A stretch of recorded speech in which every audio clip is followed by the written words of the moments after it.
रहबर थे उस वक्त, लीडर रहबर थे, रहनुमा थे हम मुसलमानों के, 48 घंटे बाद। लेकिन जैसे ही अभी जो हमला हुआ, जैसे ही हमला किया गया और पता चला कि रहबर मारे गए, शहीद कर दिए गए, पहला हमला जो है रहबर पे किया गया और रहबर शहीद कर दिए गए। तो कितनी देर के बाद हमला हुआ? पहले जो हमला हुआ था 48 घंटे बाद हुआ था।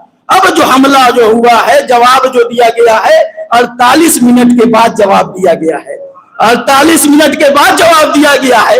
अब बताइए, अगर किसी कौम का, किसी मिल्लत का, किसी मुल्क का अगर रहबर और लीडर मर जाए तो कौम जो है सो जाती है, कौम जो है बेदार नहीं हो पाती है। लेकिन जब खामनाई साहब को शहीद किया गया तो कौम और बेदार हो गई, और बेदार हो गई, और बेदार होने के बाद उस वक्त जब खामनाई साहब थे तो 48 घंटे बाद हमला